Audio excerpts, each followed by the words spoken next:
लंबी गहरी श्वास लें और श्वास छोड़ें। Breathe in, breathe out. पूरा शरीर ढीला छोड़ देंगे।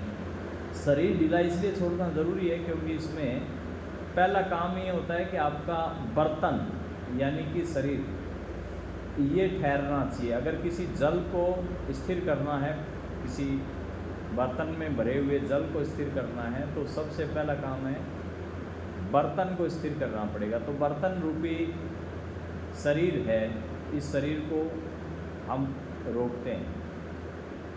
पैर सीधे, हाथ सीधे पैरों की तरफ, ना कहीं से कोई अंग मुड़ा हुआ होना चाहिए, ना कोई पैर के ऊपर पैर, ना कोई छाती पे हाथ। एकदम हाथ सीधे पैरों की तरफ, पैर सीधे, और कंधों आदि को थोड़ा हिला डुला करके सेट कर लें जिससे कि वो अपनी स्थिति में अधिक समय तक पड़े रह सके।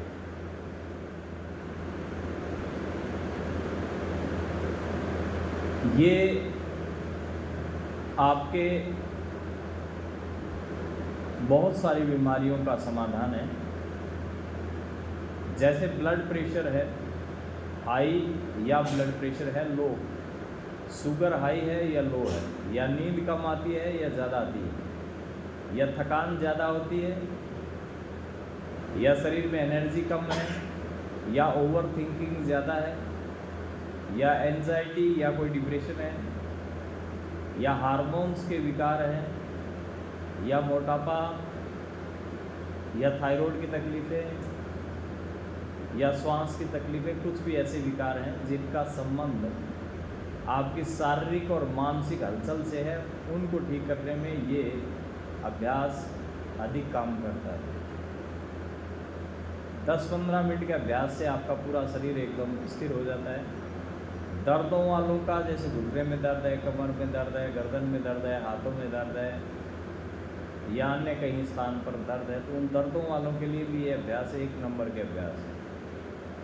जिनकी एनर्जी लो रहती है, स्टेमिना कम है, उनके लिए भी अच्छे अभ्यास है, सरल भी। अपने पसीने आदि को पहुँच लें, यदि फिर भी हो तो। चेहरे को चाहें तो आप रुमाल आदि से हल्का सा ढक सकते हैं, चुन्नी से ढक सकते हैं, जिससे मक्खी मच्छर परेशान ना करें। बाकी हाथ हथेलियाँ पैरों की तरफ सीधे, हथेली खुली हुई आसमान की तरफ।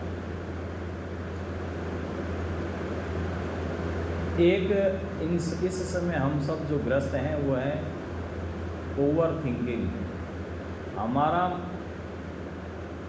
मन नहीं टिकता है। पूजा करने बैठो तो ये घर में पहुंच जाता है, घर में बैठो तो ये पूजा करने पहुंच जाता है, सोने की सोचो तो ये ऑफिस में, ऑफिस की सोचो तो ये घर में, घर के काम की सोचो तो ये रिश्तेदारी में चला जाता है। मन रूपी बंदर, और मन की गति बड़ी तेज़ है। 1 सेकंड में Delhi, Jaipur, Bombay, America, Japan, Germany कहीं पर भी घूम लेता है। और मन जहाँ जाता है आपकी विचारधारा भी उसके साथ में चली जाती है। अब मन को संतों और शास्त्रों ने बताया है कि मन को कंट्रोल करना है तो इसको किसी एक काम में लगा लो तो ये ठीक रहेगा, अन्यथा इसमें निर्विचार स्थिति बहुत मुश्किल से आती है। निर्विचार, जिसमें विचार ना हो, कोई सोचे ना, ऐसी स्थिति पाना बड़ा मुश्किल है। आप पूजा करने बैठते हो, भगवान की तरफ आपके दीपक जलाया, सब कुछ किया, लेकिन मन तो चिंतन कर रहा है किसी ऐसी चीज़ का जो कल घटित हुई हो, कोई ऐसी बात का जो कल हुई हो, या ऐसी क्रिया का जो रात को, दिन में, कल, आजकल में कभी भी हुई हो, उसका चिंतन करने लग जाएगा। पूजा तो आप फिजिकल रूप से खड़े होते हैं, बाकी वो पूजा का लाभ आपको मिल नहीं पाता। तो मन को संतों शास्त्रों ने बताया है वो मक्खी बताया है, कुछ ने इसकी संज्ञा बंदर की दी है,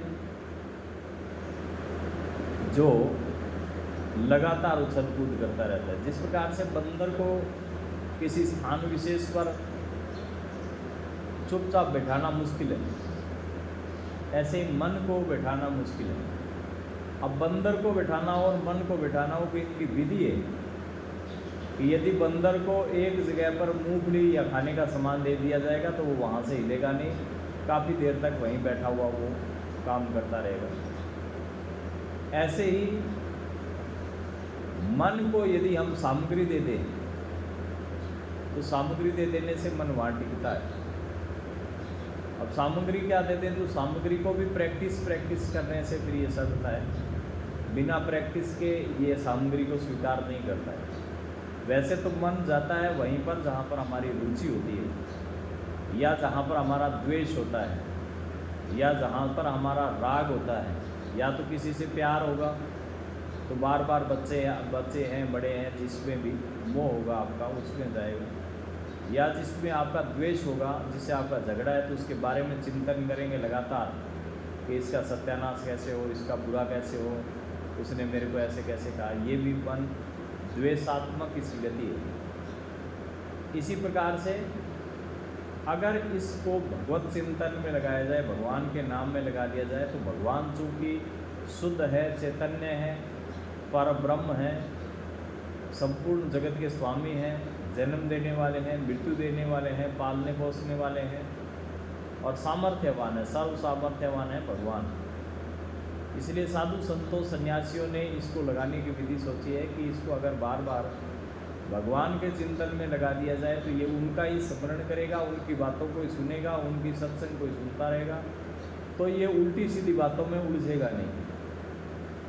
तो इसलिए मन को रोकने के लिए हम थोड़ी सी एक प्रैक्टिस करते हैं, वो आगामी 50 की संख्या तक होगी। 50 की संख्या तक हम राम का उच्चारण करेंगे। बड़ा सरल शब्द है रा और मैं।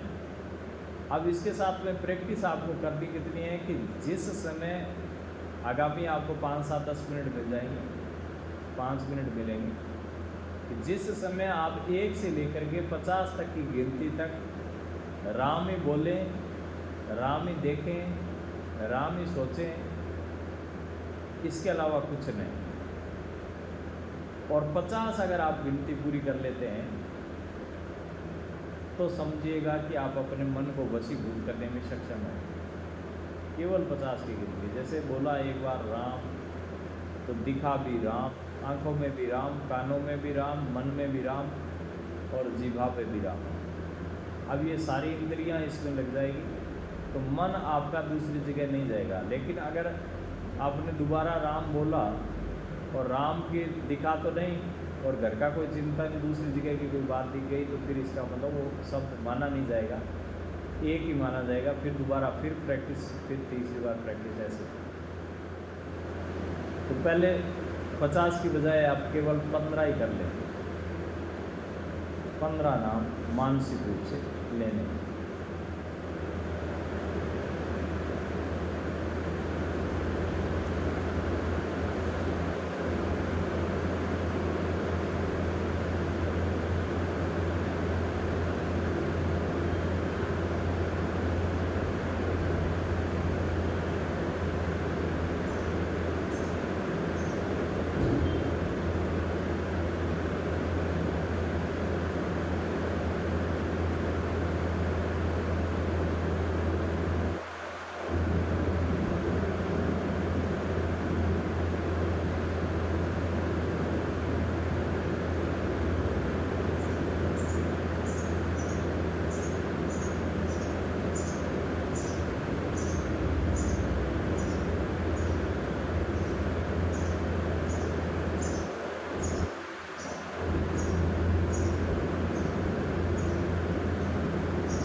अब आप मेरे साथ में मानसिक रूप से यात्रा करेंगे, क्योंकि आपका चिंतन इधर उधर चला गया होगा या सो गए होंगे, इसलिए मानसिक रूप से शब्दों के साथ, जैसे भगवान राम खड़े हैं, भगवान राम खड़े हैं, धोती उनकी पीली है, वस्त्र उन्होंने पीताम्बर पहन रखे हैं, साथ में सीता माता जी, सीता मैया, साथ में भगवान राम है। भगवान राम ने धनुष ले रखा है, सुंदर उनका धनुष, और सुंदर उन्होंने पैरों में पगड़ियाँ पहन रखी है, सुंदर उनका स्वरूप है, मुकुट बहुत सुंदर है, चेहरा सुंदर है, देखने का प्रयास करें, बड़ी बड़ी आँखें, और सुंदर उनके नैन नक्श, सुंदर उनकी कदकाठी, ऐसे भगवान राम। ऐसे ही उनके पिता दशरथ जी, ऐसे ही उनकी माता और माताएं, ऐसे ही उनके भाई लक्ष्मण जी जो हमेशा उनके साथ रहते हैं, और ऐसे ही उनके दास या सेवक हनुमान जी जो उनके साथ हैं। हनुमान जी, राम जी, लक्ष्मण जी, सीता माता, ये सब एक ही जगह पर खड़े हुए हैं। भगवान कृष्ण का बाल स्वरूप, छोटे से भगवान कृष्ण सोते हुए, यशोदा मैया पालना, उनके घुंघराले बाल, उनका रुदन रोना, यशोदा जी का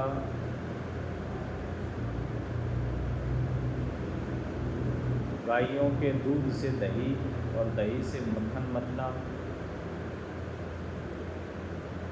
भगवान की बाल लीलाएं, अपने आंगन में घुटनों के बल चलना और अपने आंगन की बारों को भी पास न कर पाना।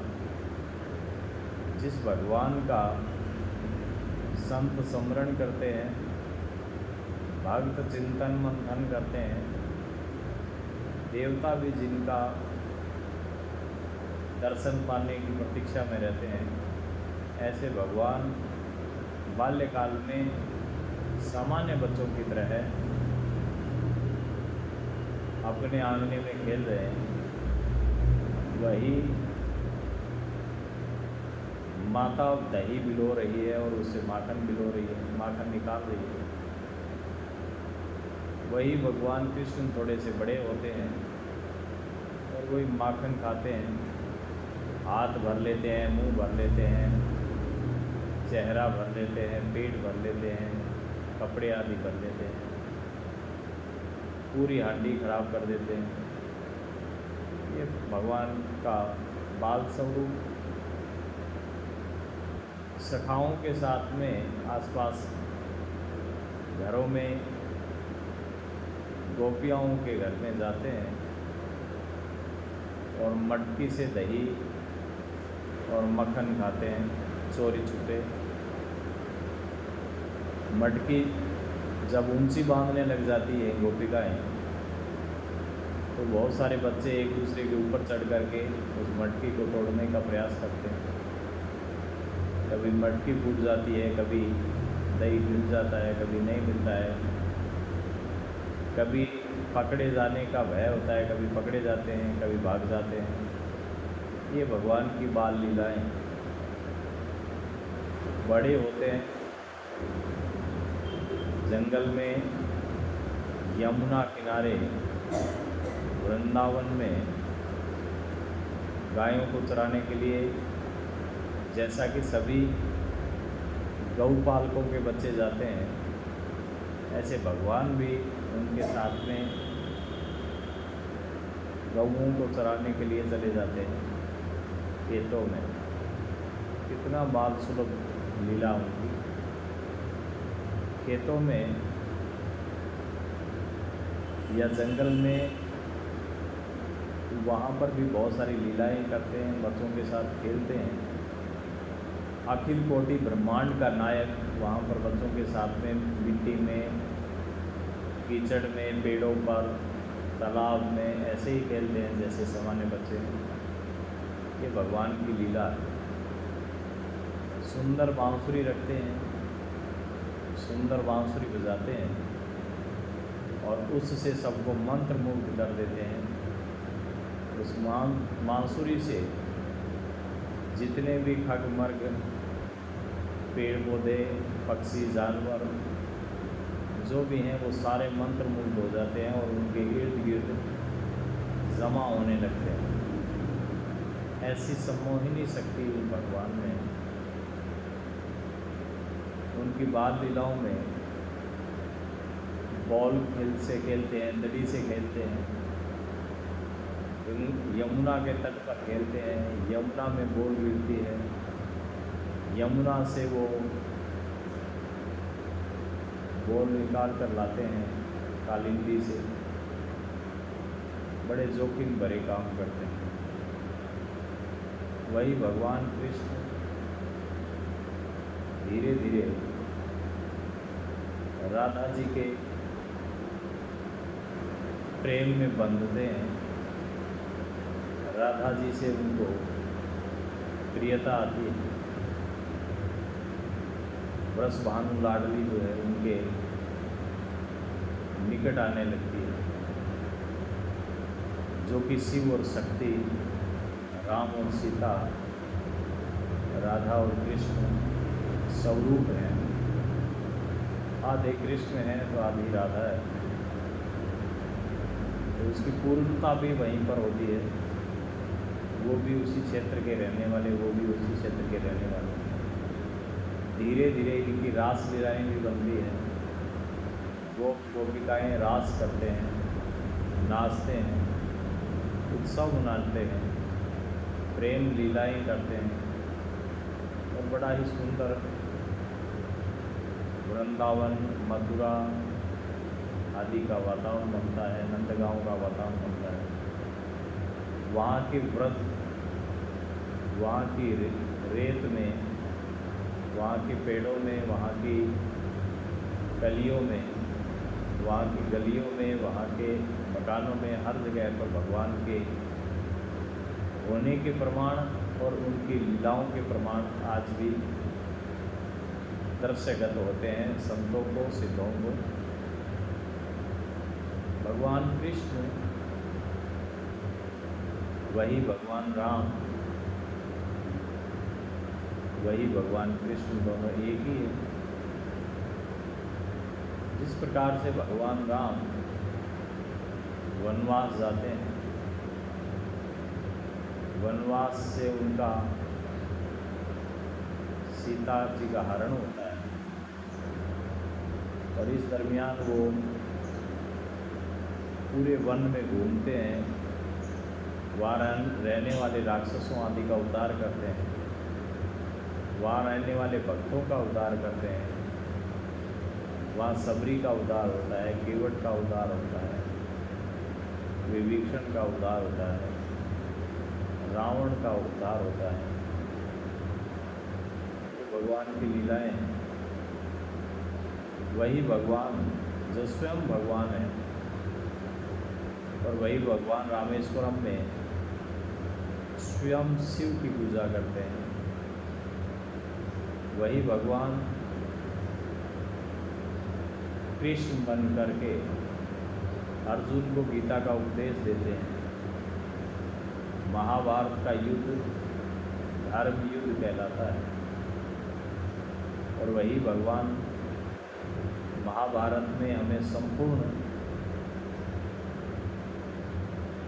शिक्षा देते हैं ज्ञान की।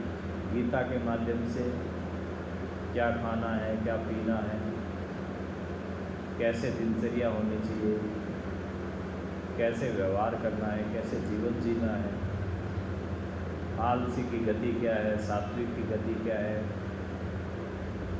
राक्षसी प्रवृत्तियाँ क्या है, सात्विक प्रवृत्तियाँ क्या है,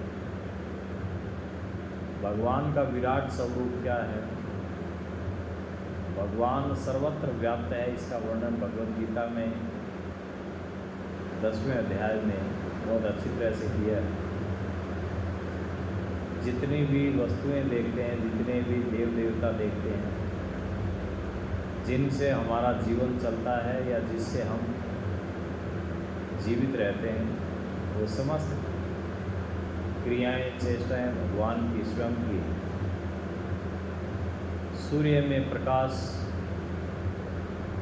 भगवान कहते हैं मैं हूँ, चंद्रमा का शीतलता मैं हूँ, धरती की गंध मैं हूँ, जल का गुण मैं हूँ, वायु का गुण मैं हूँ, अग्नि मुझसे है, आकाश मुझसे है। चराचर जगत में कोई भी चीज़ बिना भगवान कृष्ण के नहीं है। सब चीज़ें कृष्णमय है। हमारा शरीर पंच महाभूतों से बना हुआ है। पंच महाभूत, सारी सृष्टि भी पंच महाभूतों से बनी हुई है, जिसमें अग्नि से हमारे शरीर में गर्मी रहती है, भोजन पचता है। जल से हमारे शरीर में आर्द्रता रहती है, शरीर ठंडा रहता है और विभिन्न पदार्थ इधर उधर गति करते हैं। वायु से हमारे शरीर में चंचलता रहती है। हमारे शरीर का ब्रह्मांड के साथ में कनेक्शन वायु से ही रहता है। जिस प्रकार से एसी, कूलर, पंखा तब तक डेड माना जाएगा जब तक उसका स्विच प्लग में लगाकर लाइट ऑन ना कर दी जाए। चाहे कितना भी नया कूलर हो, पंखा हो, एसी हो, गाड़ी हो, कुछ भी हो, जब तक उसका स्विच नहीं लगेगा तब तक वो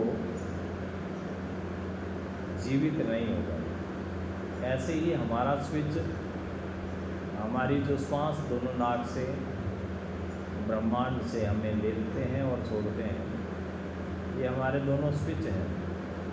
स्विच के माध्यम से हमारे शरीर में ऊर्जा आती है, हम जिंदा हैं। जैसे 1 सेकंड के लिए भी अगर आप स्विच हटाएंगे तो कूलर आदि बंद हो जाते हैं, ऐसे ही यदि हम 1 मिनट के लिए भी अपने नाक को बंद कर लें तो ऐसी स्थिति में अपना स्विच बंद हो जाता है। तो परमात्मा ने वायु तत्व के माध्यम से अपने आप को हमारे अंदर प्रतिस्थापित कर रखा है। ऐसे ही आकाश तत्व के कारण से हमारे शरीर में खोखलापन है, थोथापन है। यदि हम पूरी तरह से अंदर से पैक हो जाएं तो अंग गति नहीं कर सकते और हम जीवित नहीं हो सकते, हम एक निर्जीव वस्तु हो सकते हैं।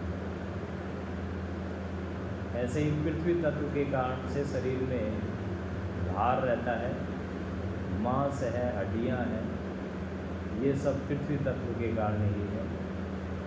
इस प्रकार से संपूर्ण शरीर पंच महाभूतों से बना हुआ है, अग्नि से, जल से, वायु से, आकाश से, पृथ्वी से, और यही तत्व सर्वत्र विद्यमान है। जल में भी हम यही तत्व हमारे पेट में जाते हैं। विज्ञान के अनुसार हाइड्रोजन और ऑक्सीजन से जल बना हुआ है। हाइड्रोजन और ऑक्सीजन हमारे शरीर में भी है। हमारे शरीर की भी अधिकांश गति ऑक्सीजन के कारण से ही है। इसी प्रकार से भोजन जो भी हम लेते हैं ये भी पंच महाभूतों से बना हुआ है। चाहे आप गेहूँ खाएँ, चाहे अनाज कोई भी दें, सब पंच महाभूतों से बने हुए। अब आपका पूरा शरीर, जितने भी अंग प्रत्यंग हैं, ये सब पंच महाभूतों के बने हुए हैं। इनमें जो भी अवरोध है, विकार है, वो धीरे धीरे निकलते जा रहे हैं। योग के जो प्राणायाम किए, आसन किए, उनके माध्यम से आपके शरीर के अंदर जो भी विकृतियाँ हैं, पीड़ाएँ हैं, दर्द है, जकड़न है, खिंचाव है, तनाव है, एंजाइटी है, डिप्रेशन है, हार्मोन्स के विकार कुछ भी है, वो धीरे धीरे ब्रह्मांड से नई ऊर्जा तो आ जाएगी शरीर में, और पुरानी ऊर्जा जो हमारे शरीर से है वो बाहर चली जाएगी। जिस प्रकार से रोज़ाना हम जल पात्रों को मांजते हैं, धोते हैं, साफ करते हैं, ऐसे ही निरंतर हमारे प्राणवायु हमारे शरीर का शोधन करती रहती है।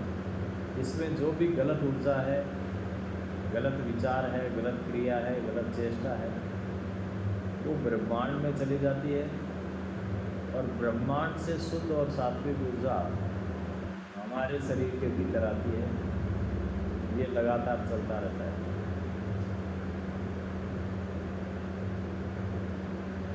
अब आपके हाथ, आपके पैर, आपका शरीर पूरी तरह से शव की भांति हो चुका है। आप पूरी तरह से स्थिर पड़े हुए हैं। आपका एक एक अंग प्रत्यंग ठीक होता जा रहा है, ब्रेन ठीक होता जा रहा है, मन ठीक होता जा रहा है, गला ठीक होता जा रहा है, आंखें, चेहरा, कान ठीक होते जा रहे हैं, सर्वाइकल, कंधे, हाथ ठीक होते जा रहे हैं, चेस्ट, एब्डोमेन ठीक होता जा रहा है, बायां पैर पूरा ठीक होता जा रहा है, दायां पैर पूरा ठीक होता जा रहा है, पूरा शरीर पूरा ठीक होता जा रहा है। इसमें जो जो भी विकार हैं, विकृतियाँ हैं, तकलीफ़ें हैं, वो सारी निकलती जा रही है।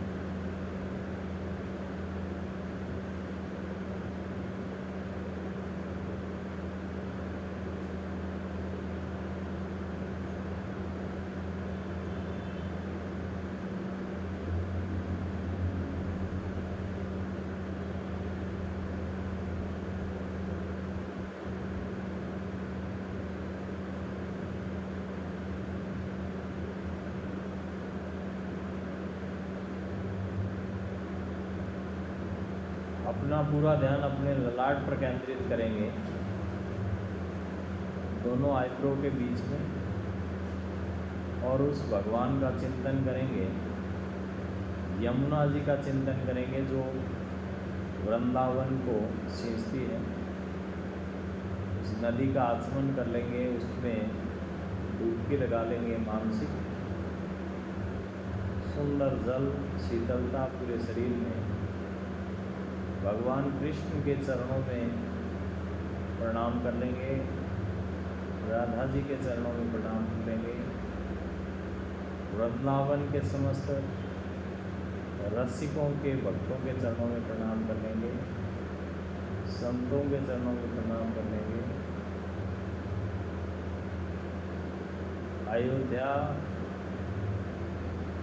सरयू नदी से जल का आचमन, भगवान राम के चरण छू रहे हैं, सीता जी के चरण छू लिए, उनसे आशीर्वाद प्राप्त किया।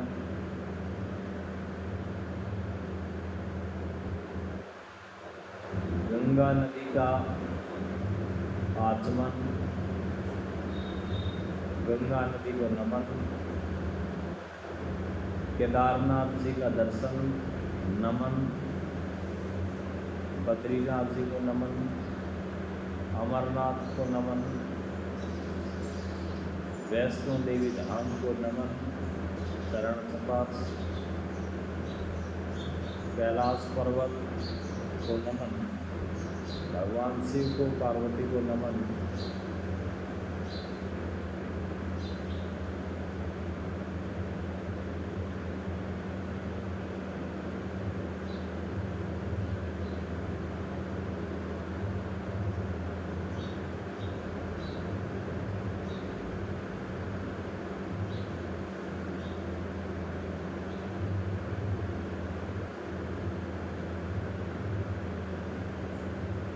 अपना पूरा ध्यान अपने हृदय पर केंद्रित करेंगे, जहाँ पर आपका हार्ट होता है छाती के बीच में,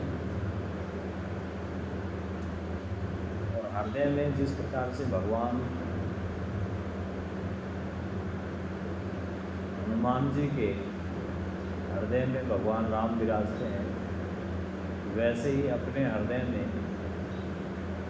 उन भगवान राम की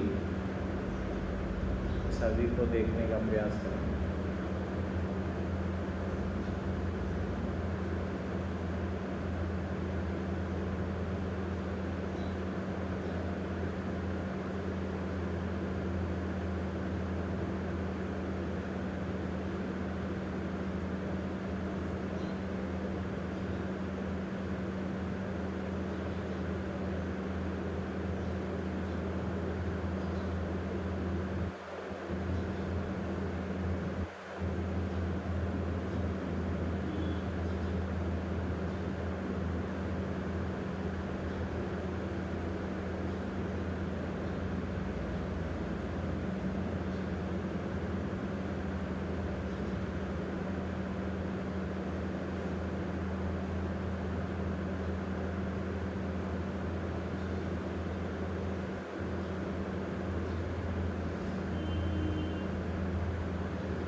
अपना सारा चिंतन ललाट में दृष्टि करते हुए भगवान के स्वरूप को देखने का प्रयास करें, अपने इष्ट की, अपने गुरु की छवि को देखने का प्रयास करें अपने ललाट।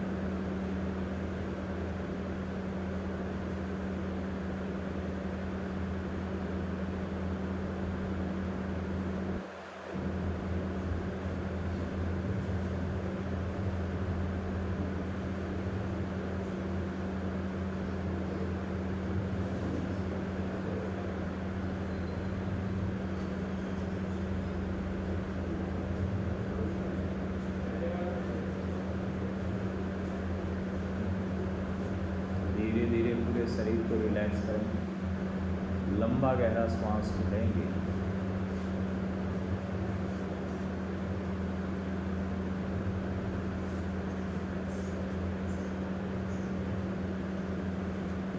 पैर इकट्ठे करेंगे,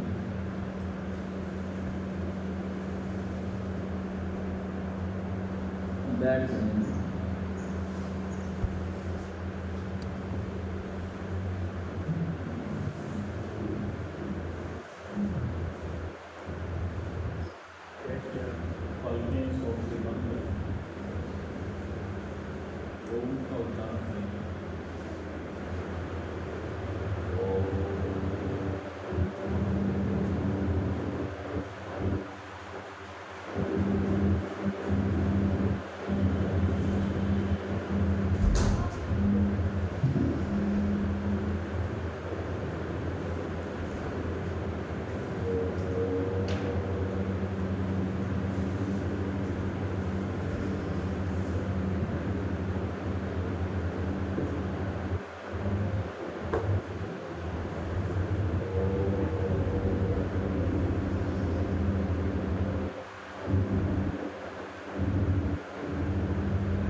परम शक्ति का उस परम चेतना का उस परम निर्माण का उस मालिक का उस जगत पिता का उस जगत के स्वामी का उस अंतर्यामी का उस लोग में बसने वाले राम का शुक्रिया अदा करते हैं।